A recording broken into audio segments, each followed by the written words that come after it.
નમસ્કાર, હું કરણ જોશી. ગણેશ ચતુર્થી મિત્રો, હિન્દુ ધર્મના પ્રમુખ તહેવારોમાંનો એક તહેવાર છે.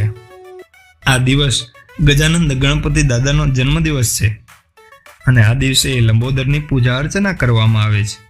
ભગવાનને સરસ મજાનો લાડુનો ભોગ ધરવામાં આવે. આમ તો આખા દેશમાં આ તહેવાર ધામધૂમથી મનાવાય, પણ મોટે ભાગે તો તમે જોયું હશે કે મહારાષ્ટ્ર અને ગોવામાં એની ધામધૂમ કંઈક અલગ જ હોય છે.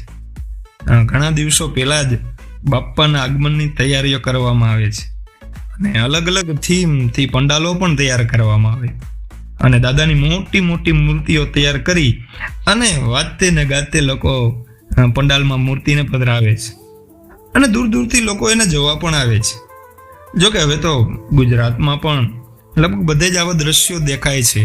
તમે પણ જોતા હશો, આપણી આસપાસ ગણપતિ મહારાજના મોટા મોટા પંડાલો, મોટી મોટી મૂર્તિઓ, ડીજેના સથવારે લોકો રાસ પણ લેતા હોય છે, ભગવાનની ધૂનમાં મગ્ન હોય છે.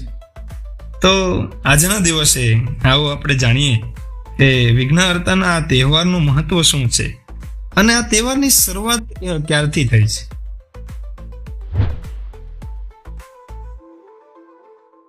ભગવાન ગણેશજીને સૌભાગ્ય, સમૃદ્ધિ અને જ્ઞાનના દેવતા મનાય છે, માટે ગણેશ પૂજનથી ઘરમાં સુખ સમૃદ્ધિનો વાસ થાય છે.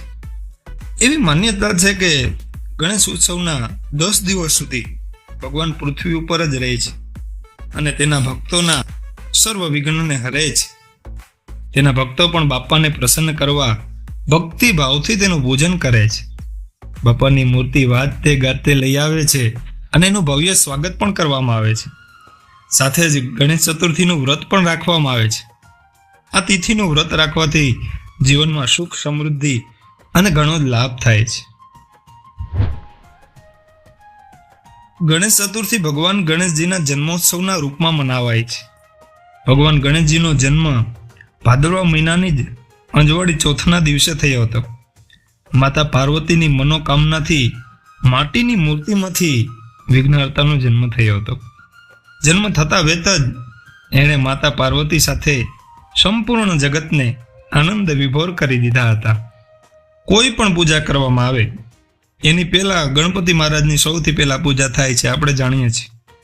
કારણ એ છે કે તેણે પોતાની લીલાઓથી જ એ સ્થાન પ્રાપ્ત કર્યું છે.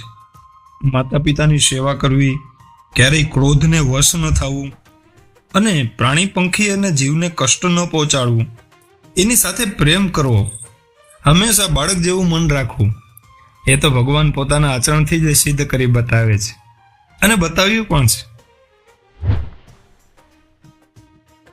તો સામાન્ય લોકોને ગણેશ ચતુર્થીના દિવસે શું કરવું જોઈએ? તો ગણેશ ચતુર્થીના દિવસે આપણા ઘરે બ્રાહ્મણને બોલાવી અને ભગવાનનું સરસ મજાનું સ્થાપન કરવું અને બાપ્પાની પૂજા કરવી જોઈએ. પંચામૃત, જળ વગેરેથી ભગવાનનું સ્નાન કરાવવું, ભગવાનને નવા નવા વસ્ત્રો અર્પણ કરવા, ભગવાનને સિંદૂર કરવો જોઈએ અને જનોઈ પણ એને અર્પણ કરવી જોઈએ. અને સાથે જ ખાસ ભગવાનને દુર્વા બહુ વાલી છે, એટલે કે ધ્રોકડ, તો ભગવાનને દુર્વા ચડાવવી જોઈએ. ત્યાર પછી ભગવાનને સરસ મજાનો ભોગ લગાવવો જોઈએ અને ભગવાનને મોદકના લાડુ સૌથી વધારે વાલા છે અને એ ના હોય તો બીજા લાડુ પણ એને અર્પણ કરી શકીએ. ત્યાર પછી ભગવાનની આરતી કરવી. અને એક વાત ખાસ યાદ રાખો કે તમારો આખો પરિવાર આરતી કરી શકે એવું આયોજન કરવું. ભગવાનની પૂજા કરવાથી દાદાના આશીર્વાદ આપણી સાથે સદાયને માટે રહે છે. સાથે જ આપણા ઘરમાં રિદ્ધિ સિદ્ધિનો પણ વાસ થાય છે. જો તમે ગણપતિની મૂર્તિ લઈને ઘરે પધરાવો છો, એની પધરામણી કરો છો, તો આવી રીતે દરરોજ પૂજા કરવી જોઈએ અને 10 દિવસ સુધી ગણપતિ મહારાજને આપણે ઘરે રાખી અને નિત્ય એનું જ ભજન કરવું જોઈએ. એના ગીત ગાવા, એના ધૂન બોલવી, આડસ પડોશના લોકોને પણ બોલાવવા અને બધાએ સાથે મળી અને તન મન ધનથી ભગવાન ગણપતિ દાદાની પૂજા કરવી અને 10 દિવસ પછી એ મૂર્તિનું શુદ્ધ જળમાં વિસર્જન કરવું જોઈએ. તો મિત્રો, ગણેશ ચતુર્થીના દિવસે તો પૌરાણિક સમયથી ભગવાનની પૂજા કરવામાં આવે છે.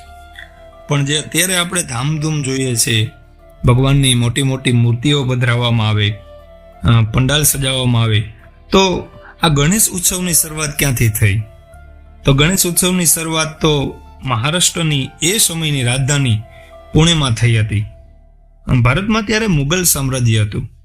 આ શાસન દરમિયાન આપણી સનાતન સંસ્કૃતિને બચાવવા માટે થઈ અને આપણા સૌના લાડીલા વીર છત્રપતિ શિવાજી મહારાજે માતા જીજાબાઈ સાથે મળી અને ગણેશ મહોત્સવની શરૂઆત કરી હતી.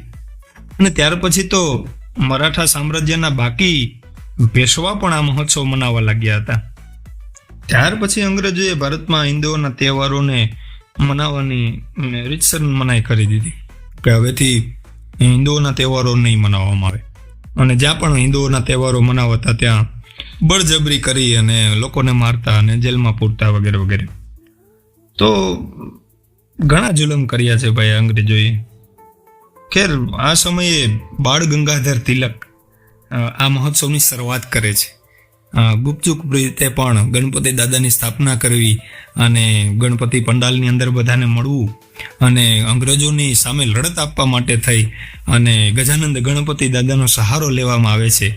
અને ત્યારથી જ આ પ્રથા ચાલી આવે છે અને આજે તો ખૂબ જ ધામધૂમથી આપણે સૌ આ તહેવાર મનાવીએ છીએ.